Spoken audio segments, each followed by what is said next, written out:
Assalamualaikum warahmatullahi wabarakatuh. Swastiastu, Shalom, Namo Buddhaya, Salam Kebajikan. Perkenalkan, nama saya Wayan Tiara, NPM 22411023. Saya dari kelas manajemen 22A. Pada video kali ini, saya menjelaskan mengenai strategi produk. Yuk simak videonya sampai dengan selesai. Riset dan analisis pasar. Riset dan analisis pasar adalah proses untuk memahami perilaku, kebutuhan, dan preferensi konsumen serta dinamika pasar. Nah, riset melibatkan pengumpulan data, sedangkan analisis melibatkan interpretasi data tersebut. Tujuannya adalah untuk mengidentifikasi peluang, ancaman, dan tren yang dapat membentuk strategi pemasaran dan pengembangan produk. Nah, ada pula pengembangan produk. Pengembangan produk melibatkan proses penciptaan, perbaikan, dan inovasi produk untuk memenuhi kebutuhan pasar atau memberikan solusi yang lebih baik. Nah, ini meliputi penelitian, perencanaan, desain, pengujian, dan peluncuran produk yang relevan dan kompetitif di pasar. Langkah-langkahnya termasuk identifikasi kebutuhan pelanggan, perancangan produk, pengujian prototipe, dan penyesuaian berkelanjutan berdasarkan umpan balik konsumen.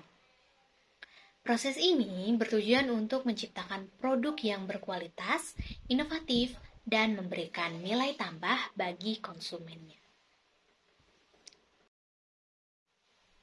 Ada pula strategi penetapan harga. Nah, strategi penetapan harga itu melibatkan pendekatan dalam menentukan harga produk atau layanan yang dijual oleh suatu perusahaan. Berikut ada beberapa strategi penetapan harga yang umum digunakan. Yang pertama ada harga berbasis biaya. Menetapkan harga dengan mempertimbangkan biaya produksi ditambah dengan margin keuntungan yang diinginkan. Kedua ada penetapan harga berbasis permintaan, yaitu mengikuti harga yang pasar bersedia bayar, sering kali digunakan pada produk dengan permintaan elastis. Ketiga ada penetapan harga berbasis persaingan. Nah, penetapan harga dengan mempertimbangkan harga pesaing sebagai titik referensinya. Yang keempat ada penetapan harga premium. Penetapan harga tinggi untuk mencerminkan kualitas atau citra merek yang mewah. Selanjutnya ada penetapan harga diskon. Nah, penetapan harga lebih rendah untuk mencapai target penjualan atau menarik pelanggan baru. Yang terakhir ada penetapan harga dinamis. Mengubah harga berdasarkan faktor-faktor seperti waktu, permintaan, atau karakteristik pelanggannya. Selanjutnya ada segmentasi pasar. Segmentasi pasar merupakan strategi penting dalam pemasaran dan mengidentifikasi dan membagi pasar menjadi segmen-segmen yang lebih kecil berdasarkan karakteristik tertentu. Hal ini membantu perusahaan untuk lebih baik menyesuaikan produk dan strategi pemasaran dengan preferensi dan kebutuhan yang berbeda di antara konsumen. Nah, ada beberapa pendekatan yang umum digunakan dalam segmentasi pasar ini. Yang pertama ada demografis.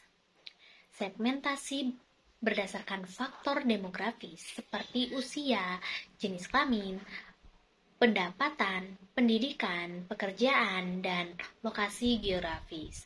Contohnya yaitu produk merawat kulit yang ditargetkan untuk remaja mungkin berbeda dengan produk yang dituju untuk orang dewasa. Yang kedua yaitu ada geografis. Segmentasi berdasarkan lokasi geografis seperti negara, wilayah, kota, atau iklim. Nah, produk dan strategi pemasaran dapat disesuaikan dengan kebutuhan atau preferensi unik dari setiap wilayah. Nah, yang ketiga itu ada psikografis. Segmentasi berdasarkan gaya hidup, nilai-nilai sikap, minat, atau kepribadian konsumen. Misalnya, produk yang ditargetkan pada konsumen peduli lingkungan atau memiliki gaya hidup aktif. Yang terakhir ada perilaku konsumen.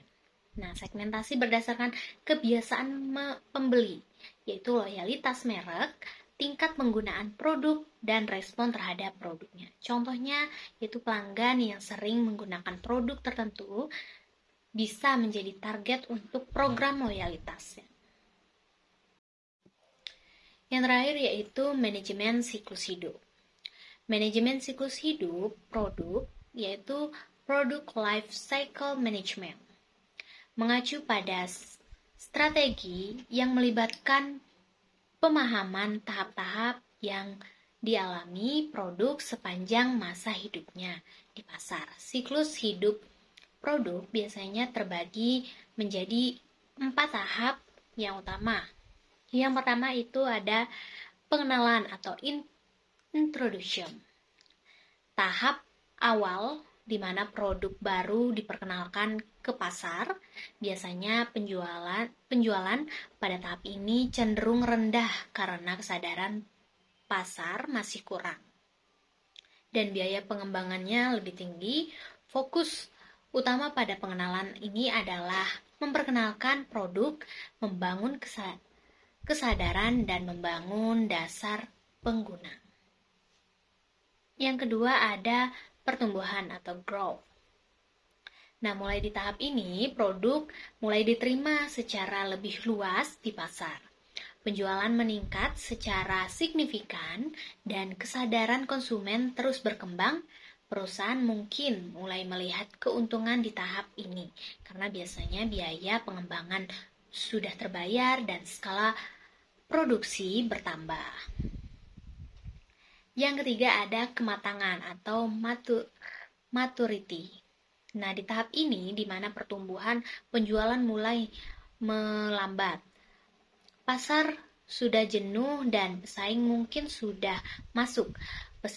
Pesaingan menjadi lebih ketat dan perusahaan harus lebih fokus pada strategi untuk mempertahankan pangsa pasar mereka, yaitu dengan cara diskon, inovasi tambahan, dan strategi pemasaran bisa digunakan untuk mempertahankan minat konsumennya. Yang terakhir itu ada penurunan atau decline.